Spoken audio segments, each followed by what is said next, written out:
Contractors Forum. We've got 4 contractors here that will answer some preset questions that have already come in. Feel free to answer or ask any questions you want. We do have the Slido up here, which you can send those in, and Dan will forward those questions on. I'm Tony Stolford. I'm going to be the moderator for today.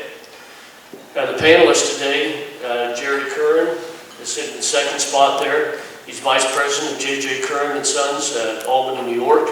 He's 3rd generation in his family to own and operate a specialty wood floor business. Floyd Shelton sitting at the end. He was a lucky winner of the $200 last night, if you guys didn't make it yet.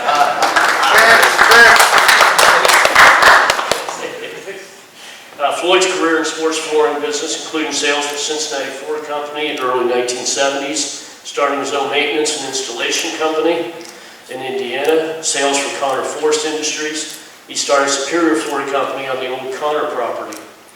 In 2004, he started Arizona Gym Floors in Scottsdale, Arizona.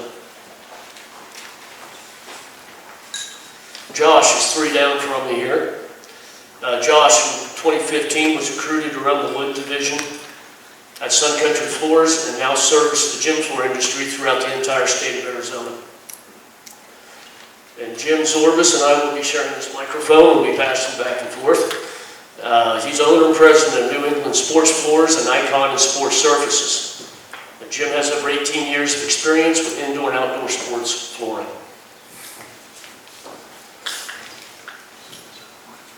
And I've got about 12 questions that have already been submitted, so we can start with those. And if you have any questions that you want to submit, go ahead. Any questions in between, raise your hand, we'll get a microphone to you out there. Jim, we're going to start with you on what's your biggest concern about your business?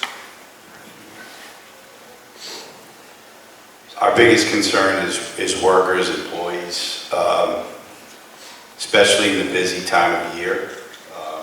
Just getting people trained, and for us and probably for most of you, getting the work's not the problem. I think there's enough work out there for all of us to go around. It's actually having skilled, qualified people to do the work, and so we've implemented some strategies to help with that. I can certainly go into it at some point. I think we got some over on that. Yeah, okay. He's got it. Okay.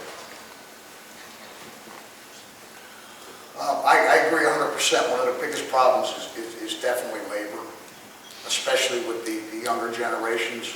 It's not so much getting them, it's keeping them. And I'm not a lover of the cell phones and the texting and the wasted time, but that's one of the biggest issues that I see is definitely the labor. Yeah, the labor is definitely always an issue, but for us, I mean, managing our growth properly has been something that we've been focusing on. Making sure we're not growing too big or taking on too much work to where we can't manage it properly without giving up quality. So that's something that we've definitely been focusing on. Floyd. Our biggest thing is, I think, not only just the young kids coming up and how to train them, but how to keep them busy during the winter months when the school business dries up. And my gosh, you guys, the older guys, every young kid that comes to work for us has to text. They won't pick up the phone and call. It's, well, I texted you last night. Well, I was in bed. I could have answered the phone if you would have called me. I think the communication is a little lacking, and I don't know how you get around that because it doesn't seem to faze them.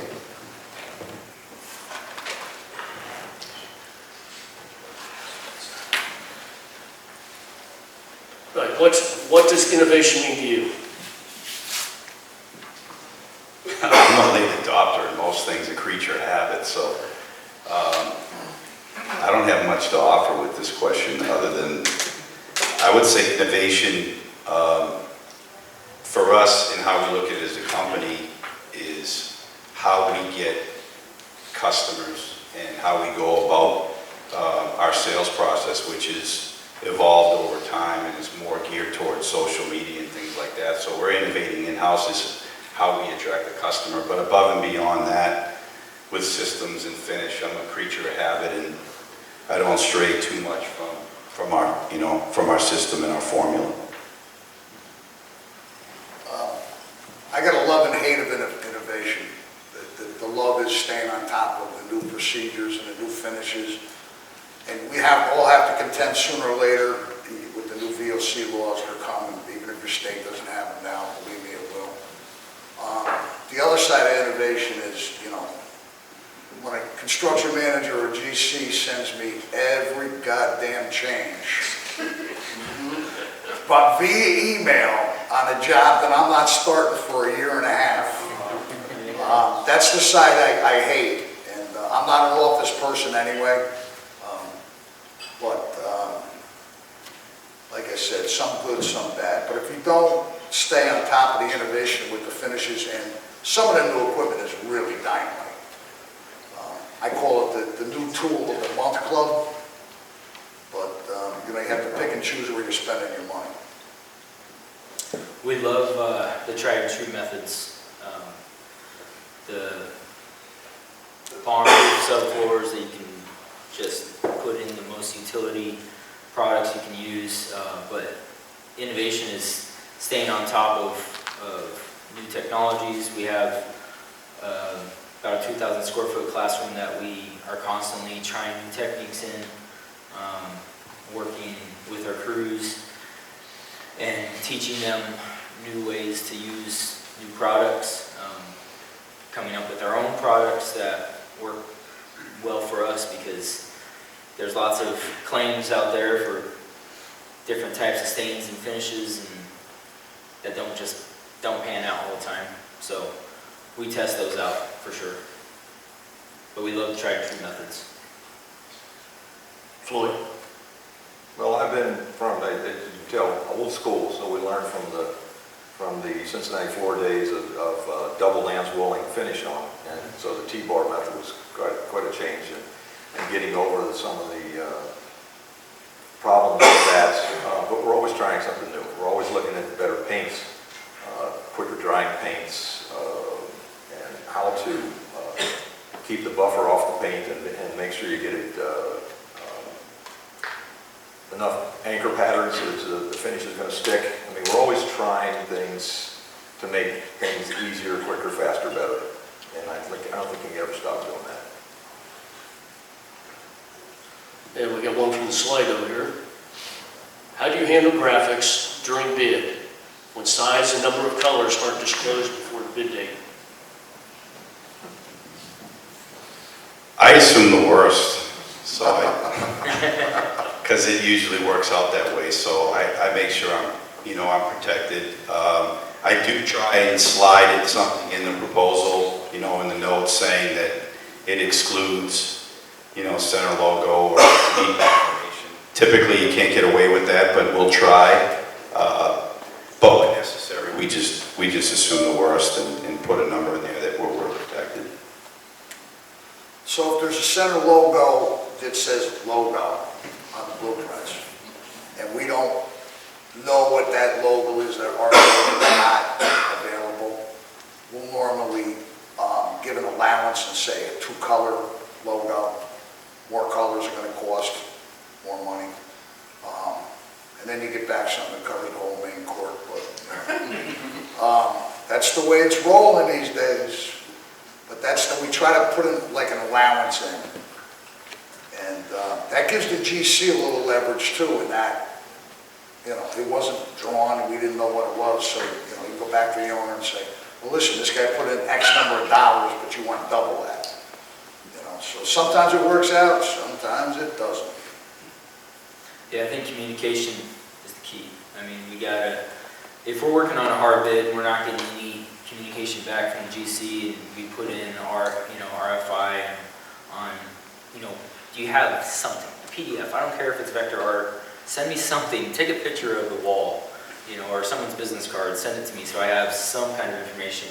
If they're not getting back to you, like I said, 2 or 3 color logo, 12 foot, inside the center circle is a good verbiage to use.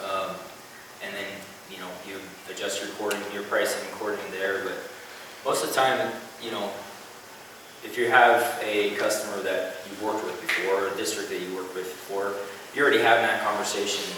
And say they have a floor down, 2 blocks over that you sand and refinished the year before, and the AD really likes that layout, make sure you're talking to the AD at the new school and see if that's something, they want to do better than that guy, or, most of the time, it's a pretty easy upsell if you want to try to, outdo the other school. So you have a good communication with your customer, and that's usually not a problem. On a hard bid, we try to, everybody Googles, we try to Google the school and get an idea what their school logo looks like. And it was very complicated. Obviously, the bid's going to be more complicated. They're a lot higher than it is if it's just 2-color, 3-color. And so we'll give them an option and say, okay, we're going to do up to 9-foot logo, and it's going to be 3 colors, just like the logo you have on your website. And then they know what they have, and if they deviate from that, then they know it's an extra cost. I've even actually gone on their website and copied and pasted their logo and put it on my proposal and said, this is the logo that I'm planning on using. Sometimes that helps them at least get something started. That's a good idea. All of us a little bit set in our ways, but the panel bonding with water-based sealer, has anyone seen any issues with the new innovations in the water-based materials?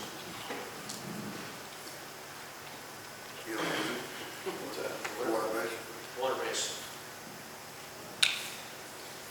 We try not to use it on new floors. Still, I'm still reluctant, so I'll always push for oil. And I've never had an architect push back after I explain why, and it seems to work for us. So We're using either 3 or 4 coats of water base and then a final coat of oil, and we've been doing it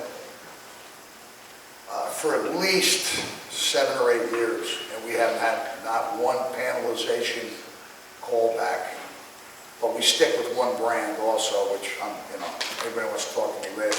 But I have seen photos online of these groups that a lot of us are in, and some people do seem to have some panelization problems. But we, like I said, it's at least 8 years. We haven't used any oil sealers at all water. And our game line paint's all water also.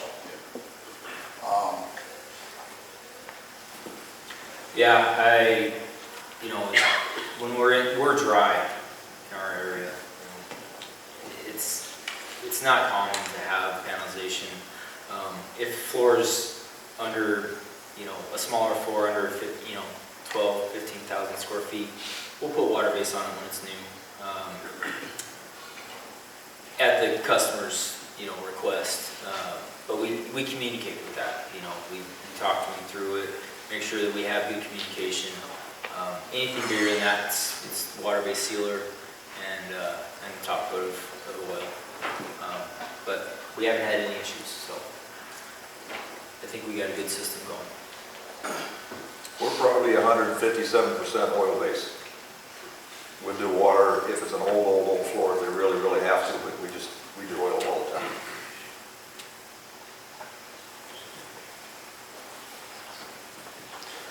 How many shop drawings do you put on for, or how many shop drawings do you put out for striping layouts? This comment seems that they're having to provide more for every job. And when do you start charging for extra drawings? we don't charge, but it's definitely a problem. I have a graphics guy that does, it's a sub of ours that does all the graphics work. And what I do immediately, especially when I think there's a real pain in the butt customer that's going to be real detailed, is I put them in touch directly and let them communicate it and kind of spit out. So we don't really upcharge, but I think it's something you should probably consider, because now, with all the new trends and all the new designs and how intricate all these floors are getting, it's gotten to where, you might provide 2 or 3 revisions, now you're providing 5 or 6, so it's definitely something to think about. We installed the floor before Christmas last year, just outside of New York City in Westchester County. And just last Monday, on the 7th, Shane, the 7th revision? I think 8th revision, they approved the game line drawings. It's becoming a real problem.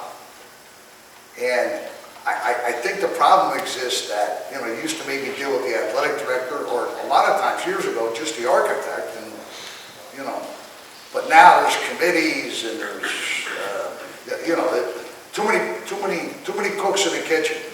But hopefully next Monday morning, we're going to sand that floor that's sitting there. I don't even know, you know. We'll see. But that's it's an up and coming problem. Can I just add something? So even though we pass it off to our graphics guy, we stay involved. The flip side, if you want to, you know, look at the glass half full, is it's an opportunity for you to develop a better relationship with the customer. You're talking to them more, you're walking them, you know, through the process, you're establishing that rapport, and, you know, down the road, it you know, a lot of times might help you. That's what I was going to say too, Jim, is it really helps us. I enjoy working with them on the graphics, and if it takes 8 or 9 renderings, you know, we have 1 through 9 and 2B and 2C and 3-9, you know, it allows us to get more familiar with them, and especially with newer customers. Return customers, you kind of have a little bit of an idea of what they want, but new customers, it helps you build that client base and build their trust to where they know that you're 100% behind them and through with them in their project. But what we try to do is get with the owner early on and tell them we'll allow them 3 different renderings. They'll give us a sketch, and they'll go to the athletic director, the basketball coach, the volleyball coach, and they'll come up with something completely different. And we usually take those and do the graphics for them, and then we try to mix and match a lot of stuff. So we'll give them 4 or 5 different ideas, and that kind of stops them pretty quick.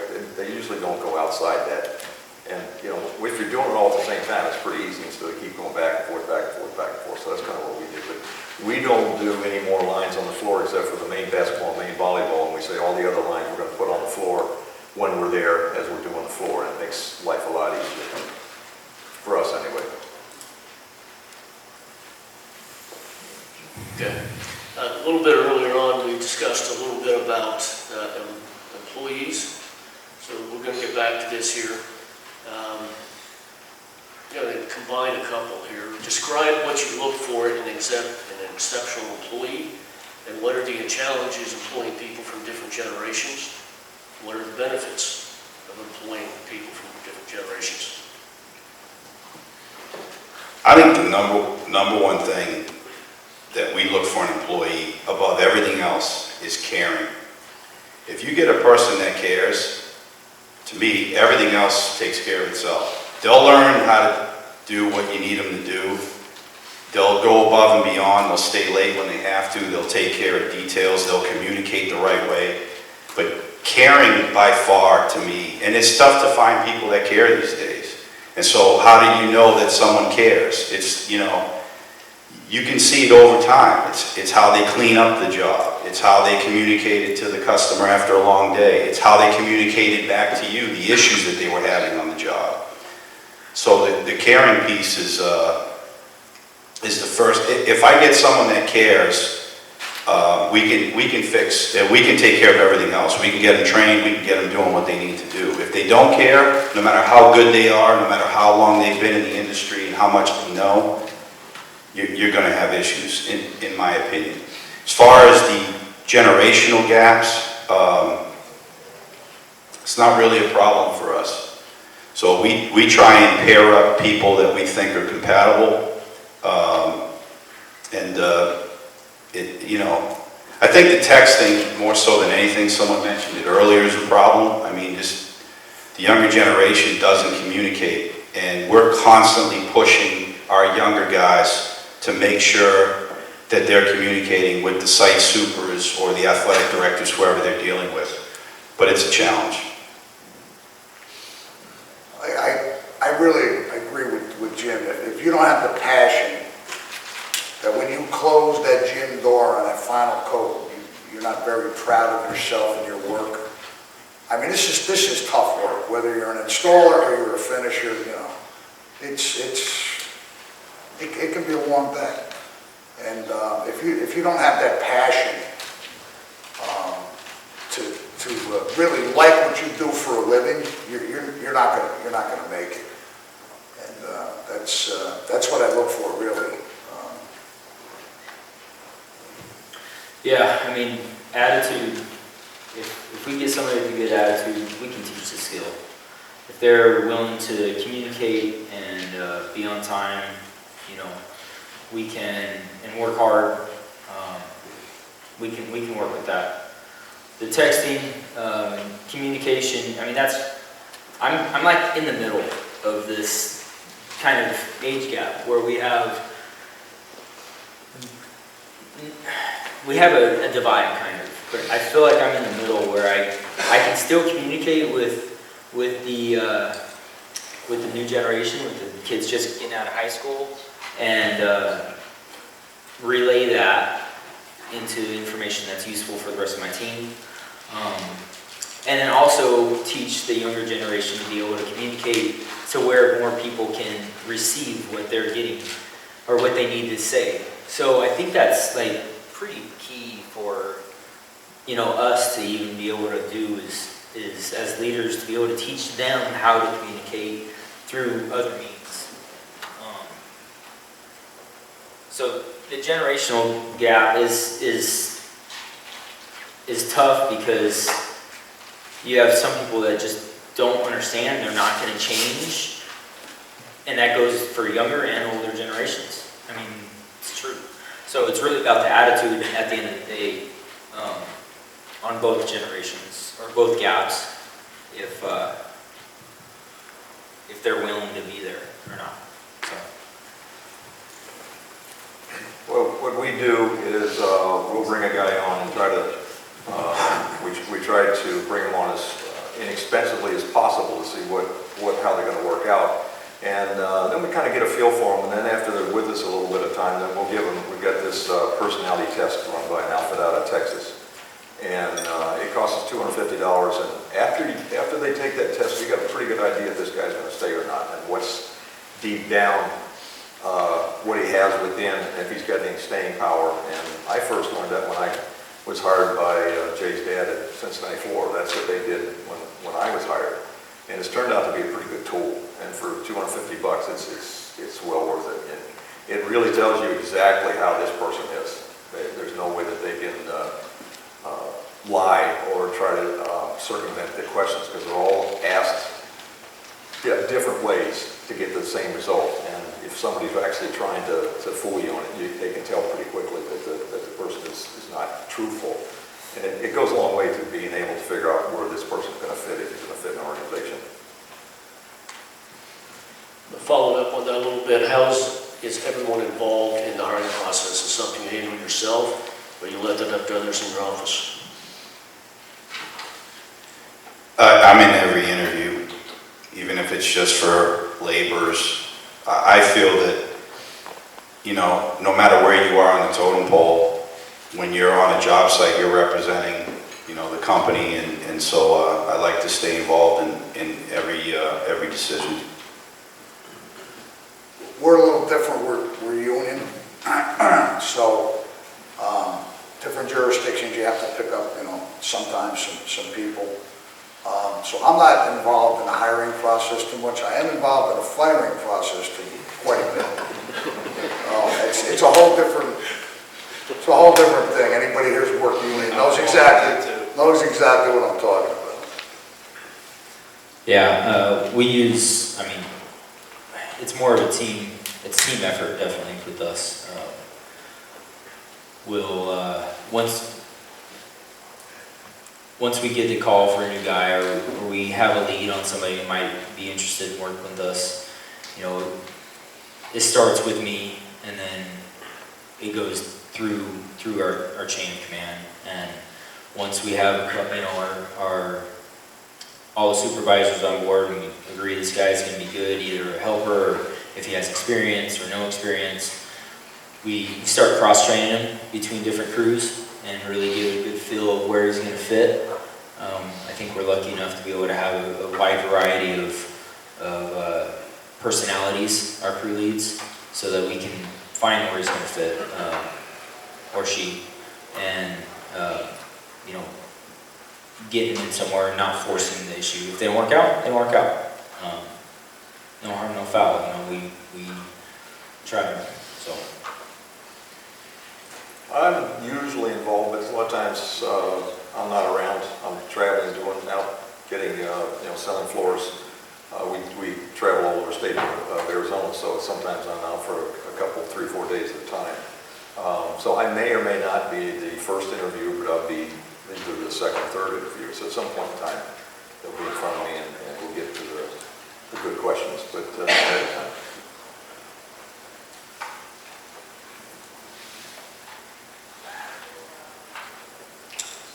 How does your business use social media, and how has that changed the last 5 years? It's changing a lot. I'm a late adopter to social media. I've always been big on having a good website, something that customers would, you know, when they go to, they really get a feel for who you are as a company. And I think now we're just, I mean, I just joined LinkedIn.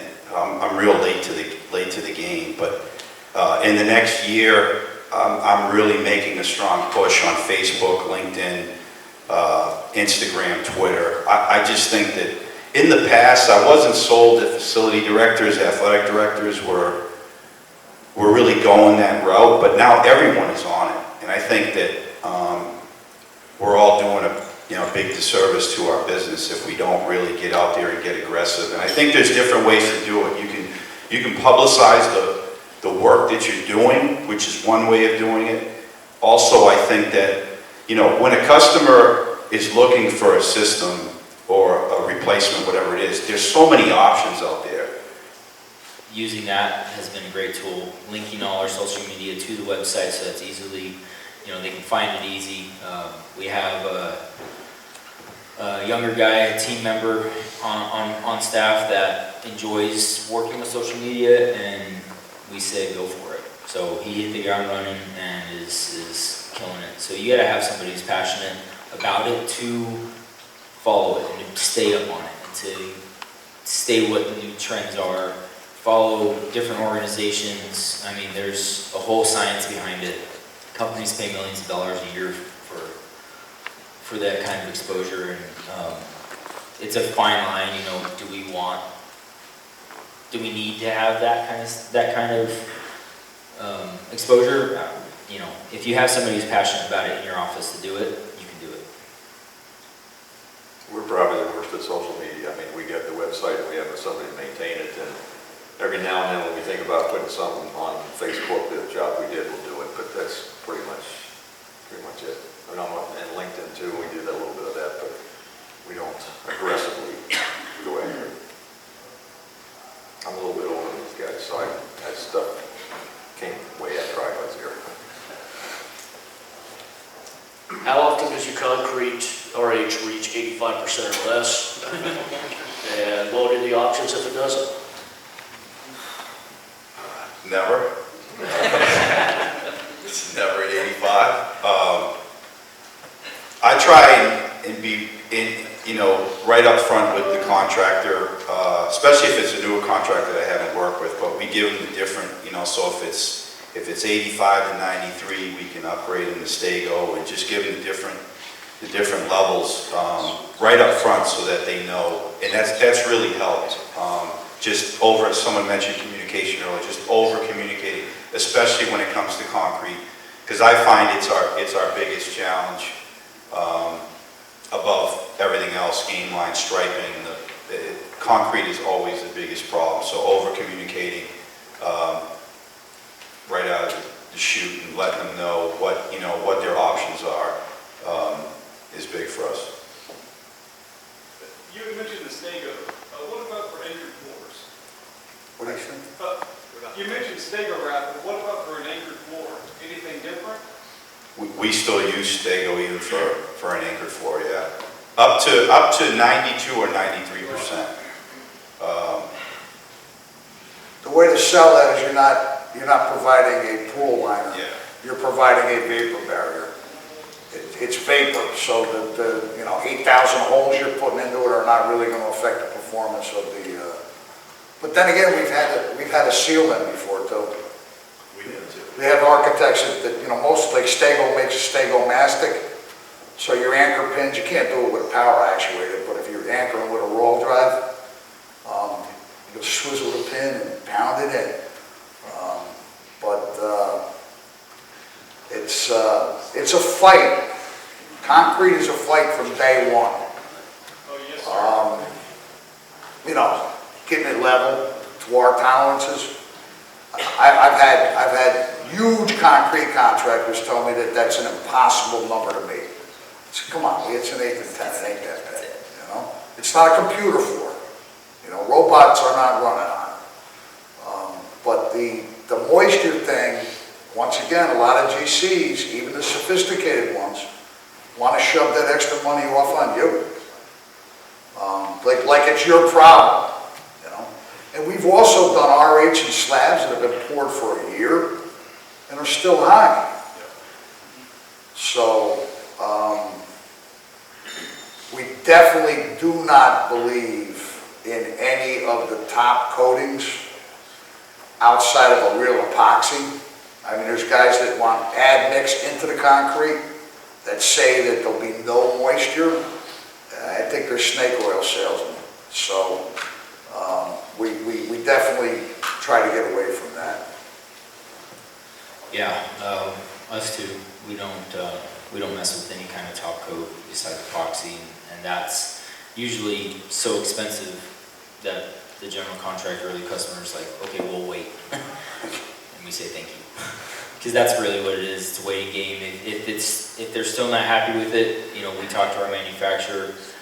We come up with a solution, whether it's vapor guard, Stego wrap, something that's heavy duty. If it's getting an anchor resilient system, again, we're making sure our manufacturer is behind us on it, and making sure we have the right documentation up front and communicating up front, because that's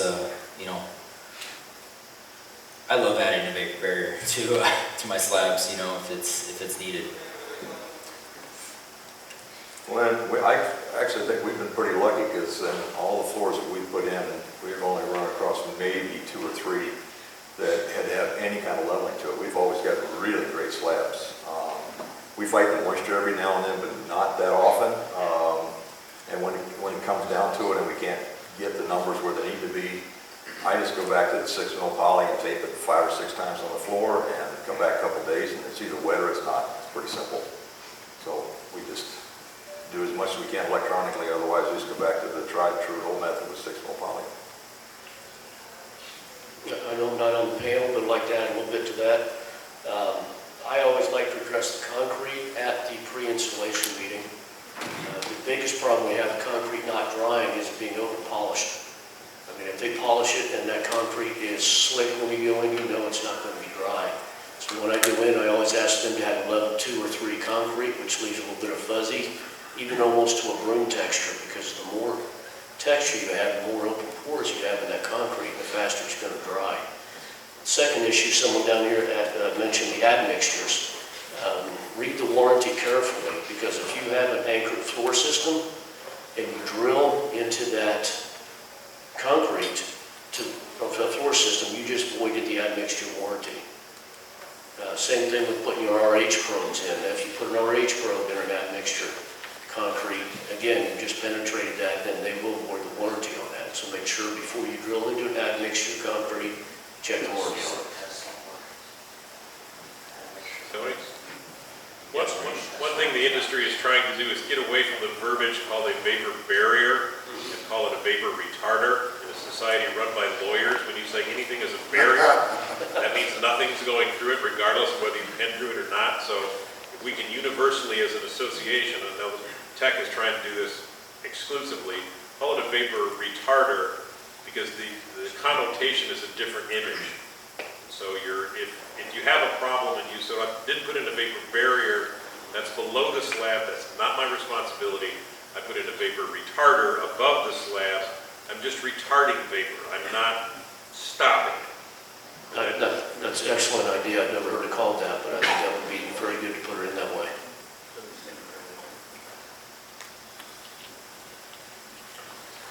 Seems like all manufacturers are producing new systems either for competitive edge or to have a Me Too systems such as DIN, EN, PUR standards.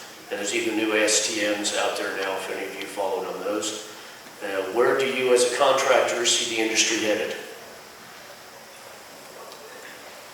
I think it'll continue, there's always that Me Too and keeping up with the Joneses. For us, I try and keep it simple. So I've got 4 or 5 systems that, we like to install that we think are quality systems that we have key references with. And so when we go in with a customer or an architect, we try and build that sales presentation around those 4 or 5 systems. And we'll give them a good, better, best, depending. Sometimes they'll take our word for it and take our recommendation. But I try, there's so much out there, and educating your customers, it gets back to that social media piece. If you're communicating with your future customers and you're telling them what they need and what's good out there, I think you have a better shot of keeping them focused on maybe a good, better, and best option. I mentioned the Tool of the Month Club earlier. I call it the Floor of the Month Club. And, every time you turn around, one mill or another is changing something up, and you got to figure out what it is. And it's a marketing ploy game. We really don't like some of the systems that are out there. Rather not install them. Unfortunately, the ones we don't like are the lower price point systems. And if you're going to get the job, you gotta buy the subfloor, But it's going to continue. I mean, I don't think anybody's ever going to come to an agreement to say, I'm only going to come out with 3 floors this year. So, yeah, it gets very confusing, to be honest. Yeah, it's part of that innovation and continuing to up somebody or up another company. We have our favorites. I think everybody does. But it's, what works best for you, what works best for your customer, what you can sell. I mean, what makes you the most profit? Why not go that one? What we see is mostly the old standby padded plywood, and if we can talk them into changing it, we'll put in Sizzlock all day long. Go figure, huh? Labor's always an issue, besides having a lot of kids. You just flip down right in the middle there. Sorry. Labor is always an issue, besides having a lot of kids. What can we do to help plan for the future? Are you putting any systems in place, such as incentives or any other ideas? We offer, I tried to do some profit sharing, and quite honestly, it just didn't work. I try and pay people well. We give them the 401k, the health benefits. I'll tell you that the best thing I ever did for labor that works to this day, and I would encourage all of you to do it, is we got school teachers. We started recruiting school teachers to come work for us. And we got 2 when we first started. We trained them, and it worked so well that now I have, I think, 7 or 8. And the great thing about school teachers is they need the money. They're responsible people for the most part. And come September 1st, they don't need you and you don't need them. And it's worked out great. So I have school teachers that lead striping crews now. They lead Rico crews, subfloor crews. They don't nail maple for me, but you can train school teachers to do pretty much everything else. And we pay them really well. School teachers, for me, when they prove themselves, the starting pay is $40 an hour, and it goes up from there. And it's worth every penny. And it's been a game changer for us. It's going to be an ongoing issue for me. Unfortunately, in New York State, school teachers are, after 20 years, they're millionaires. So, I'm not kidding. The NWFA did start an apprenticeship program, and I really haven't looked into it. It's been like backburnered with, life gets in the way. But I would love to see a floor laying, sanding apprenticeship program that we could get some young people in, because we need young blood. And a little bit off the point, I'm really happy to see how many families. A lot of the floor guys are family businesses. I'm happy to see how many families here have brought their next generation along with them. It's good to see. But back to the issue of this. Yeah, an apprenticeship program would be great. I've been wanting to do something like that locally, just, high school seniors or, just getting into some of these career fairs. And I haven't implemented it yet, but I've always thought that was a great idea.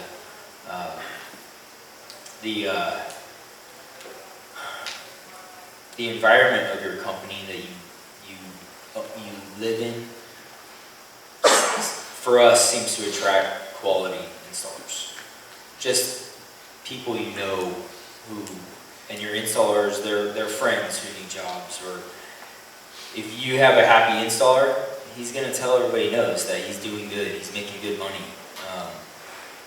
and he's, going to bring on other people and help move up. So that's been our experience. We haven't really had too much of a problem finding new help.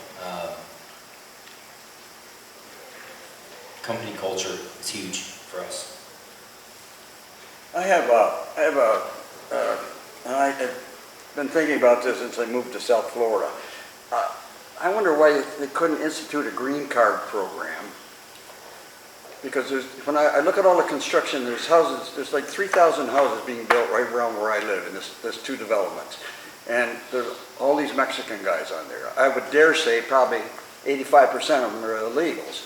But I don't know why they can't the government start a green card program, but with a stipulation that when they get paid, they can't send the money back to their families. Only maybe 50% of the money goes back to the families, and you keep the 50% in the states, because I don't know how many billions of dollars every year that even the ones that are legitimately here, they send that money back to Guatemala or Mexico or wherever, But if somehow it would behoove, I would think it would behoove the whole economy if we can put these people together.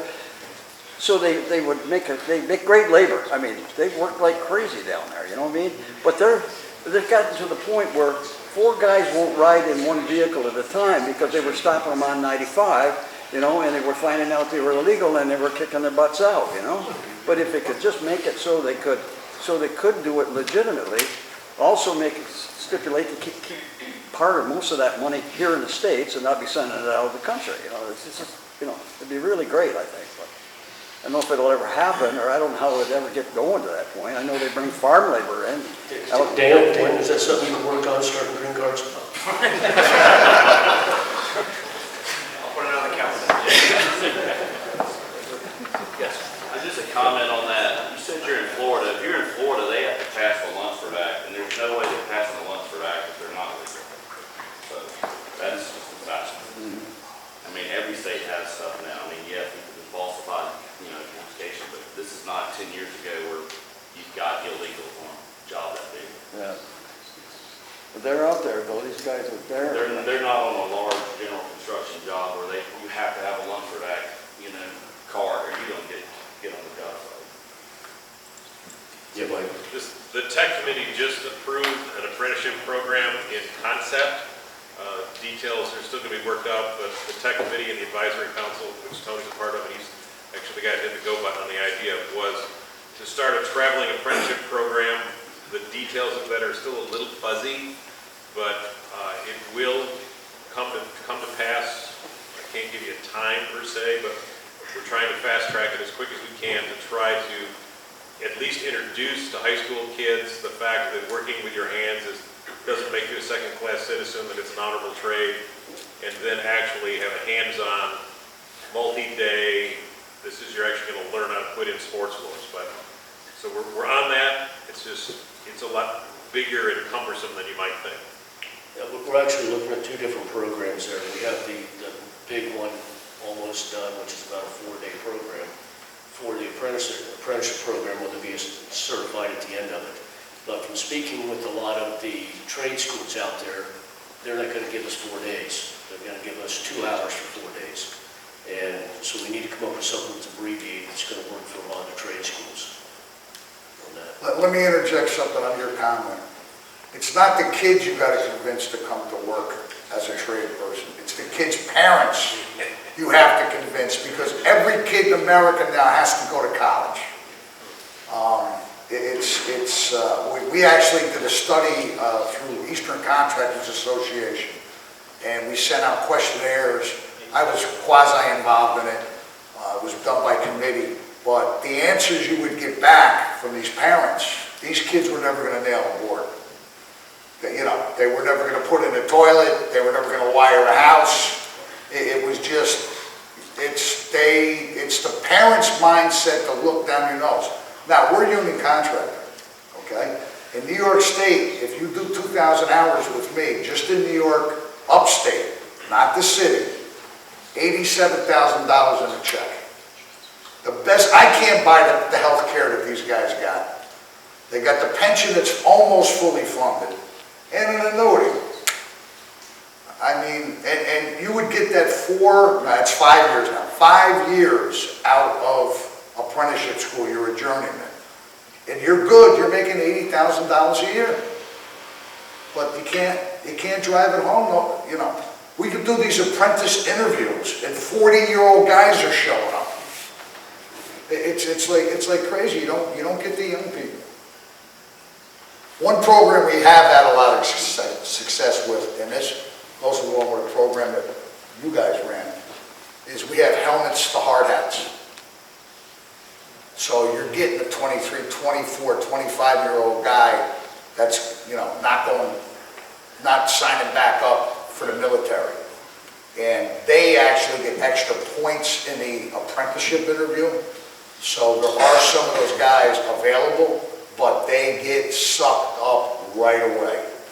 The general contractors are all over it. But we have to do something to get more young people involved with the trades. Not just floor laying, all the trades. So, Floyd, you did not get to answer this question. Remember what it is? That was about 10 minutes ago. I do. Okay. He thinks I'm senile already. We first started out, we hired a few teachers to do some jobs, and then they wound up being our competitors because they went straight to the school. And one of the Finnish companies is really good at promoting that, so we kind of stopped that. But we try to get high school kids, and then the kids have friends and they have friends, and that seems to work out pretty good for us in the summertime. So we try to keep our core guys that know everything busy during the winter, and then we can spread them out during the summer and have helpers for them, and that seems to work out really well for us. Tony, Yes. I want to contradict something about what you were talking about a minute ago about parents and schools and all cramming down the kids' throats to go to college now. We're starting to see a change in that in Arizona. We have a place called Westmac there, which actually is a separate school from the actual collegiate schools or the AIA schools, NHFS, sending the kids to these independent trade schools to start learning different trades, whether it be diesel mechanic, whether it be electricians, plumbers, haircutting, all different kinds of stuff. They're starting to work into the carpentry trade and finish millworker trades and stuff like that. They're slowly progressing in that area. So it's something for us, my two competitors up on stage, for us to look at later in the future that is starting to happen. I don't know if that's going on in the rest of the United States, but in Arizona, it is starting to happen. So these are kids that are out of high school? These are kids that are actually in high school. Okay, so. They are juniors and Got it. seniors that are Okay. able to go down to these trade schools and start looking into different programs other than college, because we all know, not everybody is designed for college. Sure. So the schools are starting to teach these kids that not everybody has to go there. You can still be a good class citizen by going to a trade school and progressing in your future that way.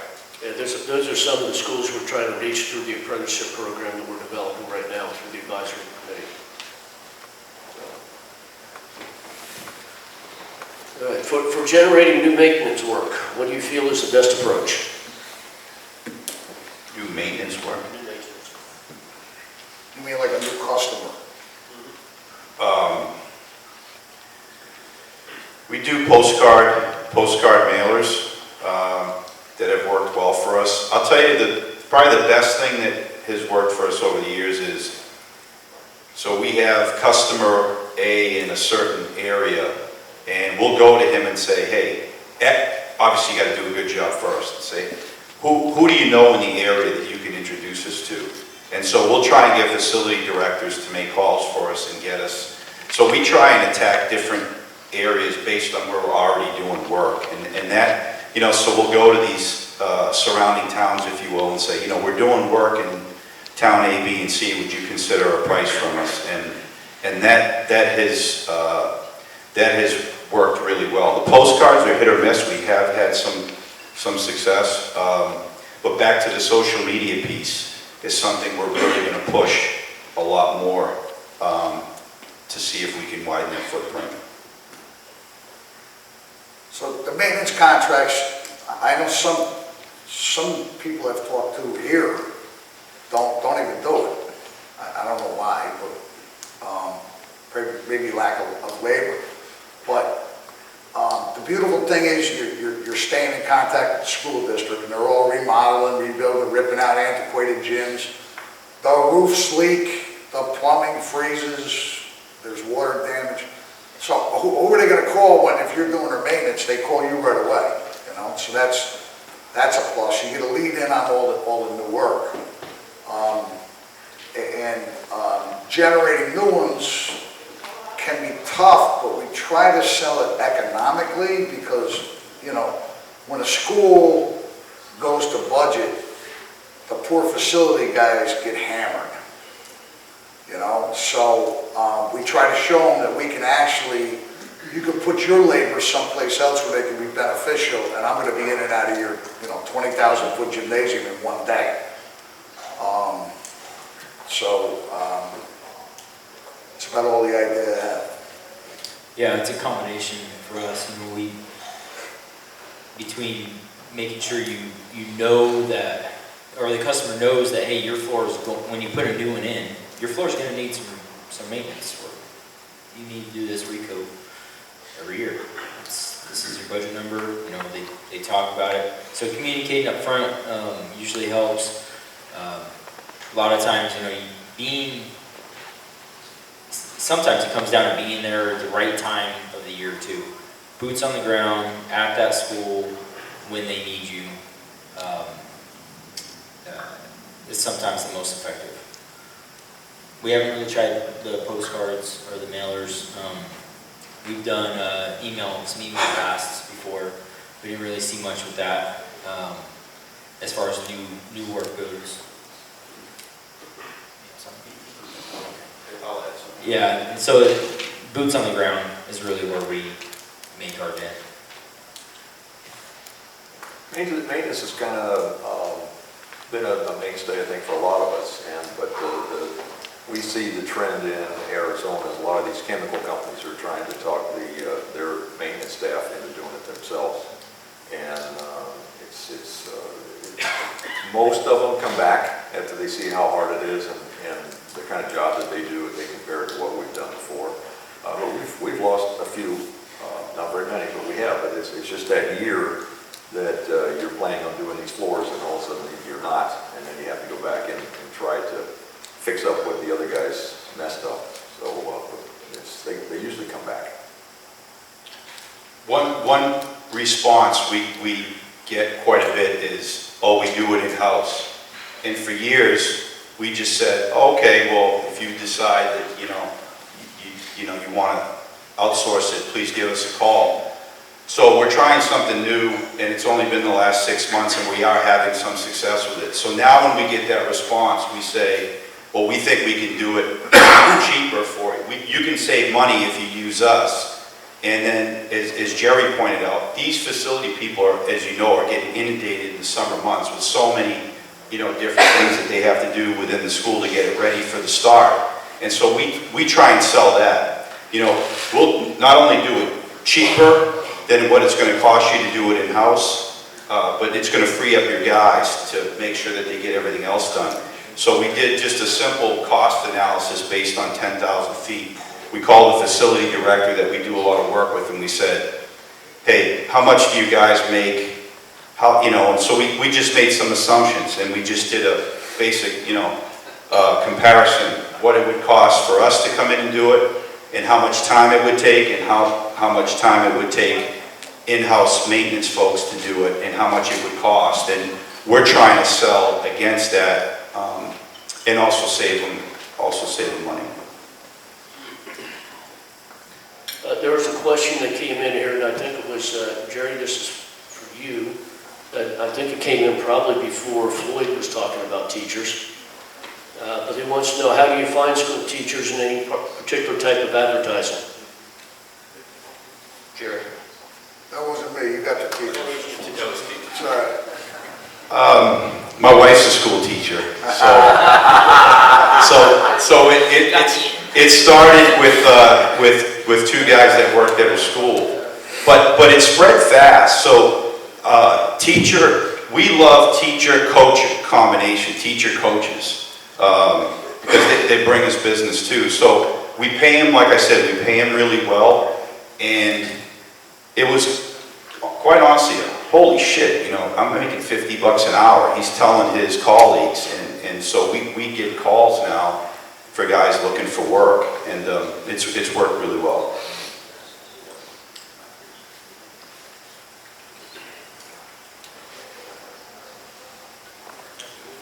All right, how many of you are using hobo units on your job, and where do you hide them? Every job, thanks to Randy Rangel, who turned me on to it. To me, it's the best investment you can make. For the most part, my guys, they'll every morning, they'll log the conditions and they'll keep the report, but it's invaluable. Things happen, guys get sidetracked, they get called into a meeting, or it's invaluable. So we make the $150 investment, whatever it is, on every job. And where I hide them is typically up on the fire alarm cages. I'll strap it, when you buy the hobos, they come with the Velcro, and we'll strap it to the side of the fire alarm unit. It's worked pretty well for us. We don't use hobos, we use a similar thing, but to be honest with you, not that often. If we have a concern, we'll put in, I think it's a Shamus Fitbox, which is very similar. We use the Bluetooth hobos, and we usually hide them up high on backboards or somewhere. If that backboard's not in, we actually will get a 5-gallon bucket, fill it with concrete, put a post in it, spray paint it orange, and put it on that, and put it in the middle of the floor and say, do not touch. We use hobos pretty much, but we just put them up underneath the bleachers when we put them in. For graphics, will you typically pay your crews by the graphics or by the number of colors on the graphic? Daily rate per se versus a fixed rate per each? My guys are hourly, so typically I'll find on prevailing wage jobs where they're making double the money, a 2-color logo will take 4 days instead of 2 days. So. Yeah, we pay hourly, so it's whatever it takes, it takes.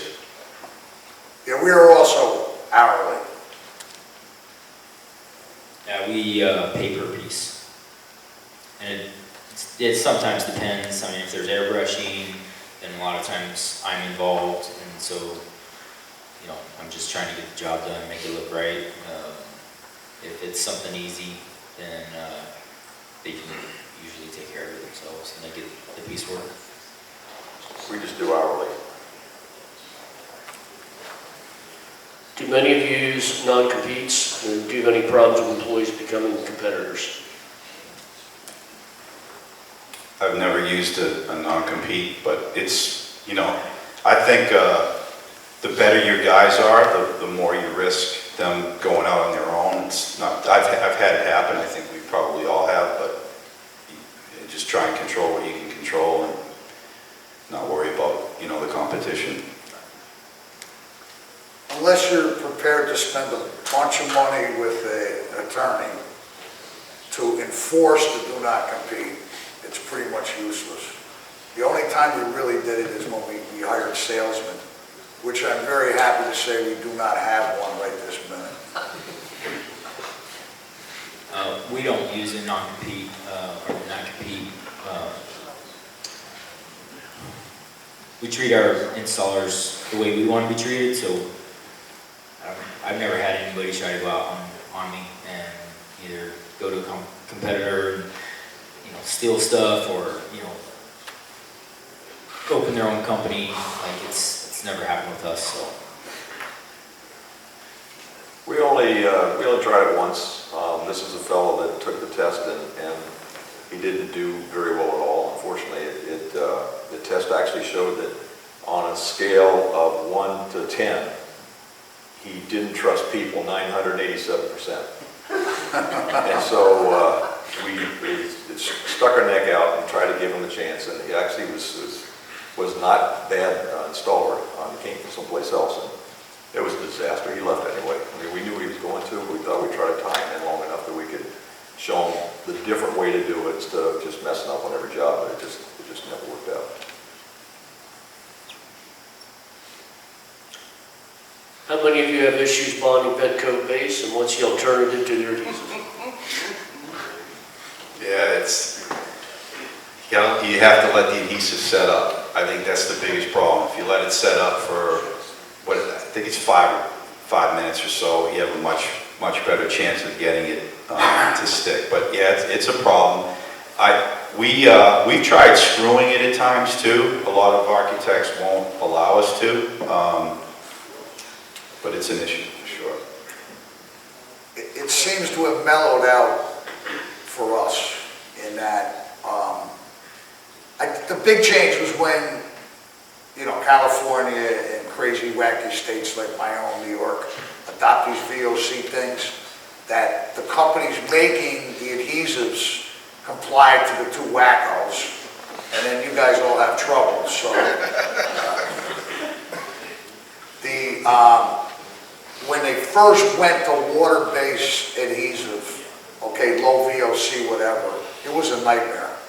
I mean, literally, we do a gym job, and they'd be open like 3 weeks, and there was not one piece of base stuck to the wall. But it seems to have mellowed out and gotten better. Now, Jim had an excellent thing in being he let it out of the bag. I wasn't going to share it. But you let that stuff tack up, it does grab a lot better. You know, it really does. And I've also had the adhesive stick to the base, but didn't stick to the painter's paint. That's right. That's right. And it's still my problem? No, I tell them, yeah, you know what? Once you have the painter fix it, paint didn't stick to the block, you know? So. Yeah, that's the only problem we've ever had is the paint not sticking to the block or whatever, it's, you know, the drywall. It's, the adhesive we use works well. We just, we tried the PL400 and all the other construction adhesive. We just went back to the old Henry's Co-Base adhesive, and that seemed to work pretty well for us. And we put it on the wall, we stick the base to the wall, and we pull it off and let it sit for about an hour or two, and then put it back on, and it seems to stick.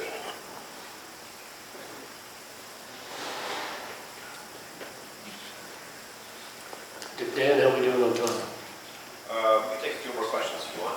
Okay. finish the sentence. What I expect from people is. Give a shit.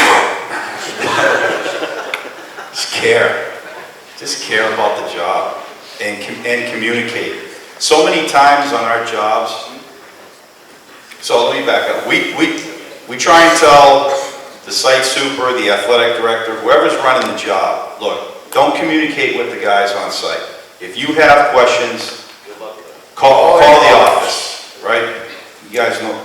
And so many times, you know, our guys will not only communicate, but they'll start discussing schedule and finishes and just go above and beyond what they, you know. So I expect guys to work hard, care, and zip it. Well, once again, it's the passion. You know, I can't emphasize that enough. I mean, I got some miserable old guys that work for me, all right? Most of my riders, the guys that ride the Sanders, they're older guys and they're like miserable. But they still love to get the job done and do a good job. So, Yeah, I mean, I can't say it better, just care. Just care, want to be here. Honesty, integrity, punctuality. If I got those three, I can pretty much teach them to do a lot of the other stuff.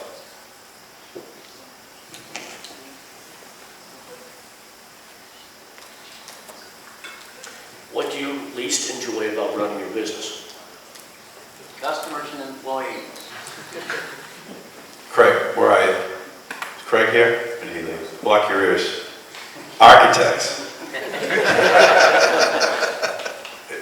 You know, the challenges with employees we get over, again, and you treat your people well, they usually will give it back to you, but architects are a real challenge. And more so when you have an issue on the job and you know that it's not your fault and you have an architect that's trying to stick it to you. Is probably what I dislike the most. I'll agree with Jim, the architects, especially the younger ones that haven't been around to know what goes on in a gym job. I mean, they will start questioning your every move, and you know, they'll drive you absolutely buggy. The other thing I really hate about the business is all the paperwork transmitted electronically, of course, today. It's overwhelming. It's you know, you need a couple of full-time people just to keep up with the emails they're getting that have nothing to do with your trade. So, and the best part is you have 48 hours to respond or else you're on it.